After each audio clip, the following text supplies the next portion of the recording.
Okay, this is Geometry Chapter 12, Section 2, Chords and Arcs. Alright, it's going to be a pretty heavy definition section. Get your pencils ready. So we have the first one, definition of the day is chords. So chord, in this case of this circle, is going to be PQ. It's a segment, a line segment. And it's a line segment that goes from one end of the circle to the other. Or in this case, whose endpoints are on the circle. The main chord that you guys are used to is the diameter. It's a chord, one segment to the other, that cuts the circle in half. But there's many chords within a circle that you can have. Many, many chords. Diameter is just one, but there's segments that go from one end of the circle to the next, whose endpoints are on the circle. Okay, and then we have related arc or arc length. The arc length is the length of the arc of the circle between the two chords, the two endpoints of the chords. So we have two ways of saying this. So we could talk about the chord, and if we're talking about the chord or the line segment, we would write it as PQ with the line segment on top. But if we were talking about the arc length or the related arc, it would be PQ and with the little arc symbol, the little curvature. PQ with the little curve. And that talks about the arc length, the related arc, as opposed to the chord, which is just a line segment symbol. And so those are the two ways to talk about those guys. Which leads us to our first theorem. It's 12/4 and its converse.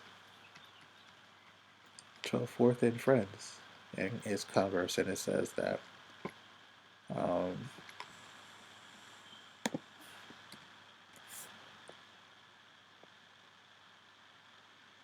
we're going to have something called the central angle. So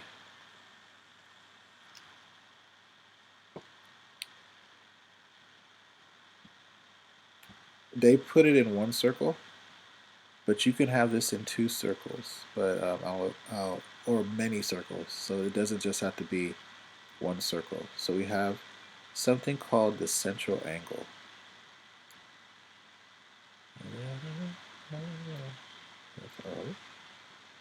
We have something called the central angle. And the central angle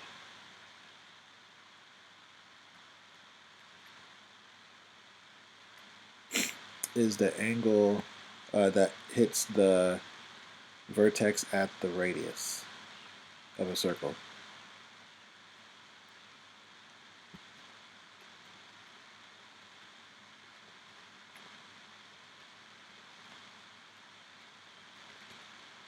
Oh, is the center of the circle. Sorry, not the radius. Center of the circle.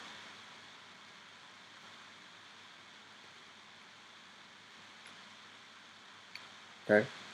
So since the center of the circle is right here in the middle at O, then angle COD is a central angle. Angle AOB is a central angle. And what this thing says, actually I should fix this. Because they don't look the same at all, don't they? Let's say that. Alright, so what this says is that if the central angles are congruent to each other, then the arc length are congruent to each other, or the length of the arc. Okay? If the central angle are congruent to each other, then the arc length are congruent to each other. So what this says is that if angle AOB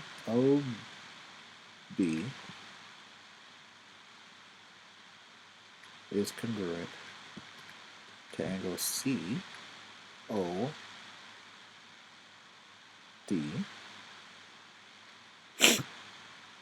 then the arc length are congruent as well. Then arc length AB is congruent to arc length CB. if the central angles are congruent, then the arc length that contains the central angle are congruent. And then we have the converse. And the converse says that if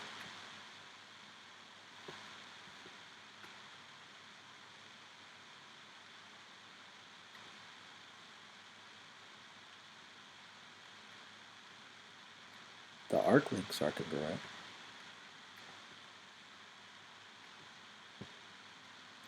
then the central angles are congruent.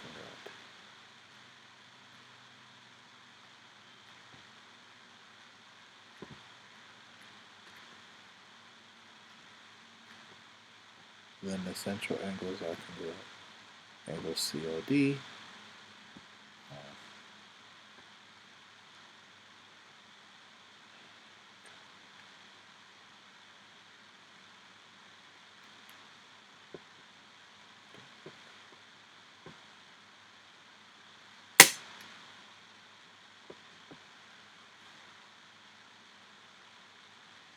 Okay, angle COD is congruent to angle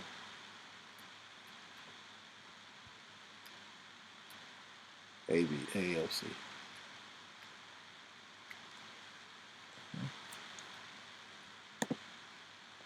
Yeah, so that's 12.4 in its converse. You notice that they put the converse together with the regular theorem. You know we got a lot of theorems today.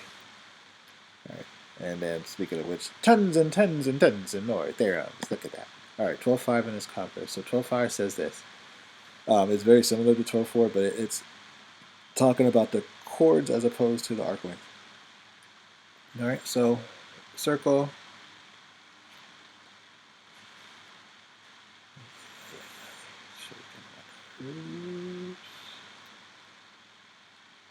It's the center at O. We have the same situation. A, B, C, D. And now we have their chords. So here's a chord to here to here. So this is chord AB. And this is chord CD. Alright. So now it says if the central angles are congruent, so angle AOC is congruent to angle COD, then I can say that the arc lengths are congruent. So AB is congruent to CD. And then the converse. The converse says if angle, or if this chords, so segment AB is congruent to segment CD, then angle AOC is congruent to angle COD. We're not going to prove these, so don't have to worry about the proofs. They're not going to happen. No proofs for y'all. Lucky, lucky you. Alright, so if the central angles are congruent, then the chords are congruent. Now notice it says the central angle. This only works when the angles are hitting the center of the circle. Alright, 12.6 in its converse. 12.6 in front. We have a circle. We have a chord over here.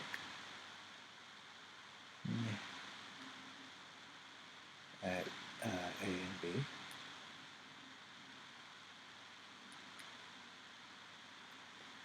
We have a chord over here at C and D.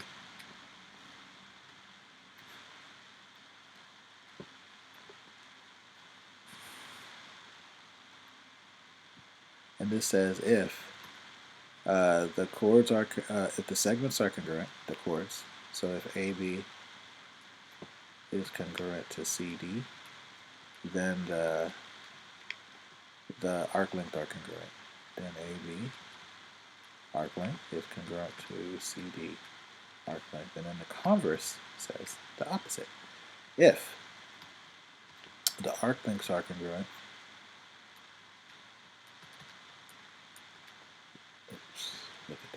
a habit putting straight lines over top of my letters. Then the chords are congruent. So AB is congruent to CD. 12/6 and its converse. Hands are getting sore, a little nummy yet? A little crampy. Alright, so we have an example. It says use the diagram of problem 1 and suppose you're given this. How can you show that they're... Okay, they want you to prove this. So we're not doing proofs, so don't worry about that one. Alright, 12/7. We got, okay, so this one's a little tricky. We got circle. We have 2 chords.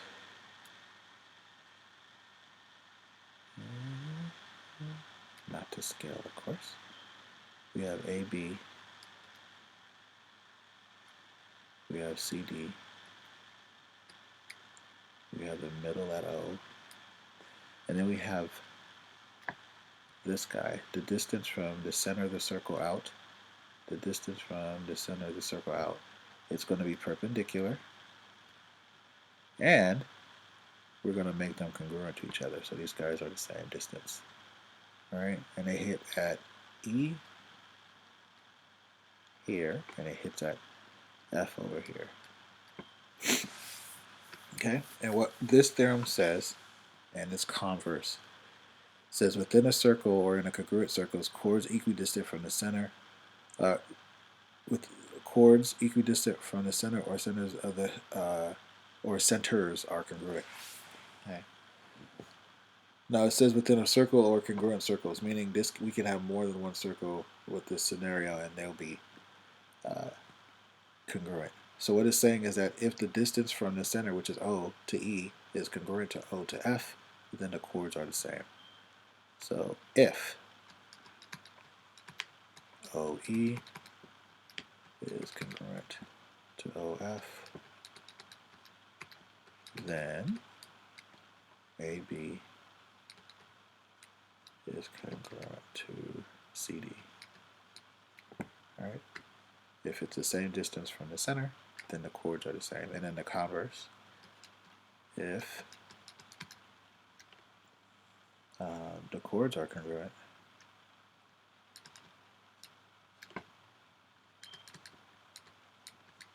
then the distance from the center to the chords are equidistant, or are the same. Then OE is congruent to OF. Okay.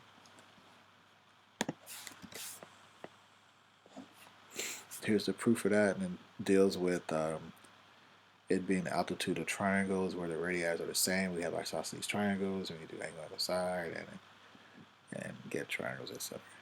We're not doing that, so don't worry about it. Okay, finding the lengths of stuff. So if I have a circle, I have a centaur, and I have a chords.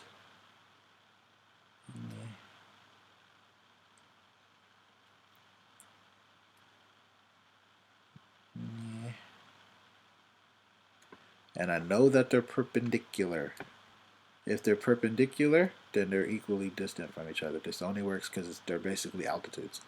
So they don't. That's how I know that these guys are the same. So if this is 16, and this is x, this is 18, this is 18, and this is 36. So 18, 8. So they're the same. The chords are the same. This is equidistant. Then I know that x is equal to 16. If this is perpendicular, and I know that, then these two guys have to be the same distance. They're the same. Not a lot of thinking involved in that problem.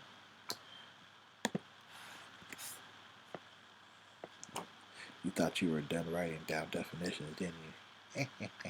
Lies, all lies. Alright, so theorem 12.8.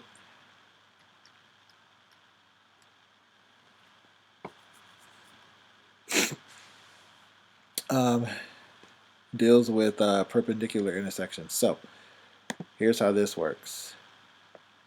There's a lot of stuff going on in this particular proof. 12.8 says we have a circle. We have the diameter. All right, so this is a line chord cutting through the center of the circle. We have a diameter at circle O, and we have it being perpendicular to a chord on the circle. So this is C, this is E. Oops, that's not E, that's an F, that's D. C, D, E, and then we have A over here and B. So AB is the diameter. It's cutting CD, and it's cutting CD such that it's perpendicular.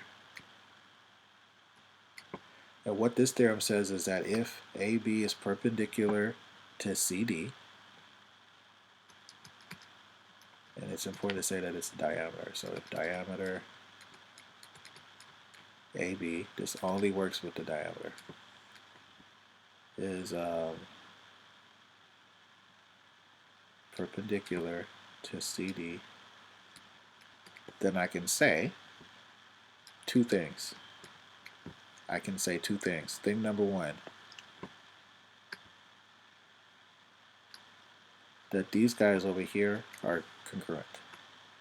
It got cut in half. Then CE is congruent to DE. I can say that thing. I can also say that the arc length here, these guys are also cut in half. Right? These guys are also cut in half. So these guys are cut in half. And these guys are also cut in half. So I got two things being cut in half. Ain't that special? All right. And AC. Shall I make this?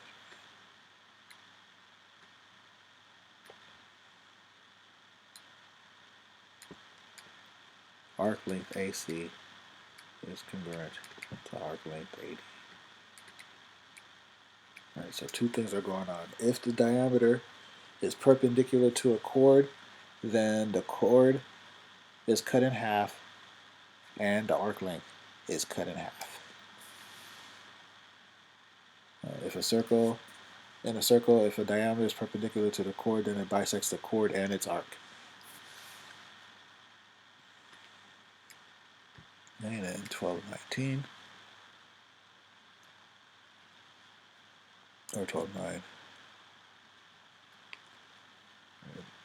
Another circle. We have another diameter. And we have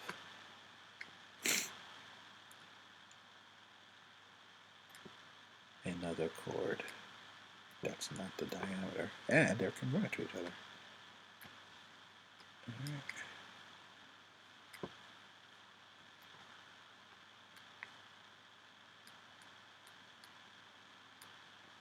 Alright. This one says, if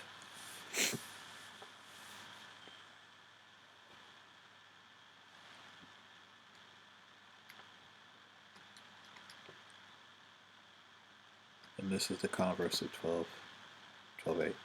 If diameter AB bisects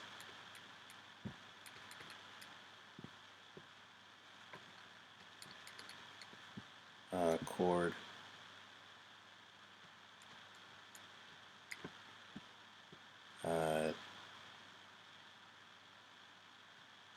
DC such that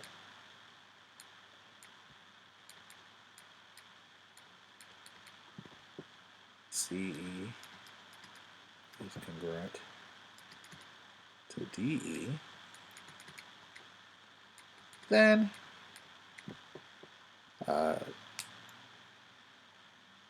AB is perpendicular to DC.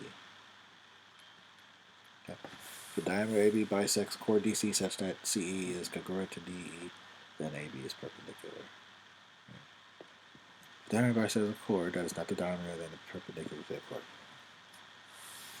Yay. Alright, and then theorem 1210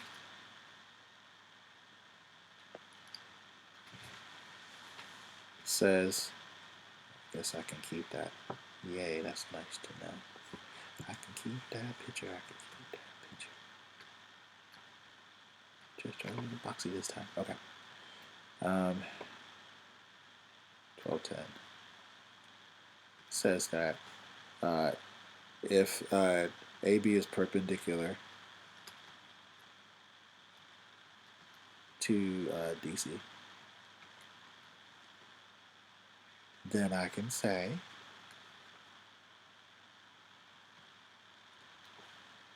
that AB it says contains the center.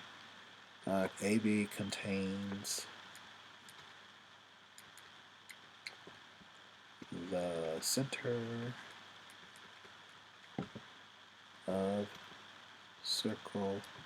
Oh, meaning that it goes through the diameter. AB is the diameter. It's a fancy way of saying AB is the diameter. Or you could think of it as AB is the diameter. You could think of it that way too.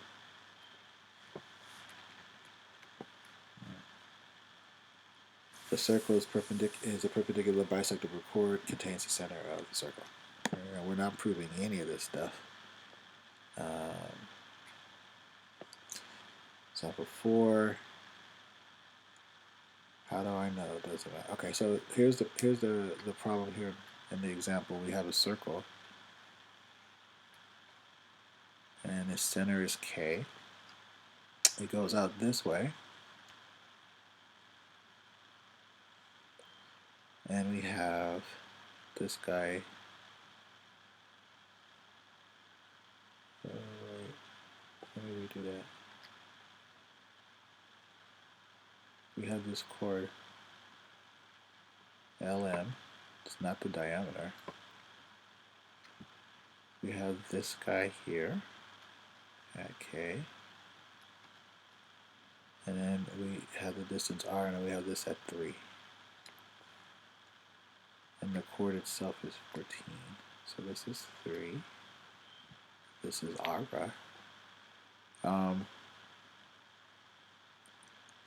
I know that this is perpendicular, right? They tell me this is perpendicular. So if this line is perpendicular, then I know that this is going to be a bisector. So if this is 14, then this is 7. And this is 7. Right? That's from that one equation. If the chords are the same, if they're perpendicular equidistant, so this guy has to be cut in half. Remember, if it's perpendicular, if the line is perpendicular through the center, through the diameter, so if we was to imagine this being the diameter cutting all the way through, and it's perpendicular, then it cuts these two guys in half. So now I have a right triangle, and I can use the Pythagorean theorem to solve. This would be my hypotenuse. So I got 3 squared plus 7 squared equals R squared 9 plus 29, so 49 equals R squared, and R is equal to the square root of 58, and that's about, according to the book, 7.6. I'm going to do the math. Alright, so that's how you do A. And then B,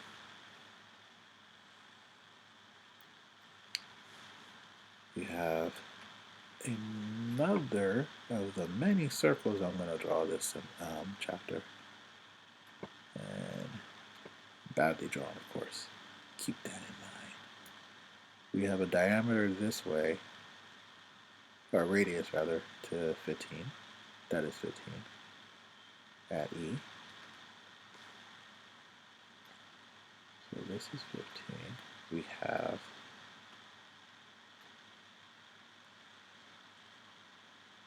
this part here, we have this chord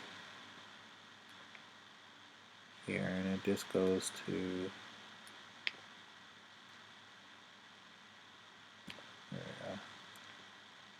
point C right here, and we're told that this is 11 and this is 11, and they want to know what this distance is. So here's what they did. Since this is the radius, remember the radius can be drawn anywhere, right? So here's a point here. At point A, we have a point F right here.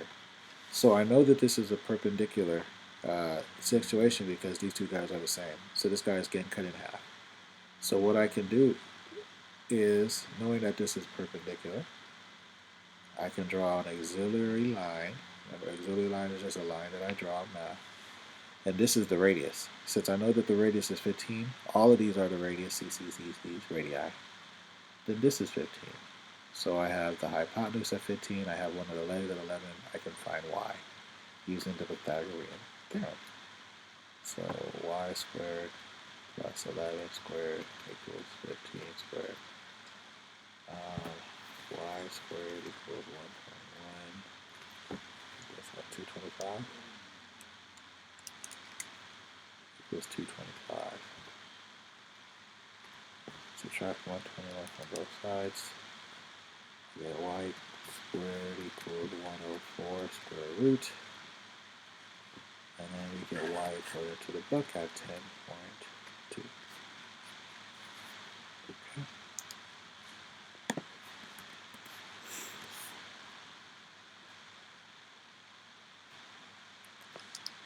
Alright, y'allsies, that is that section.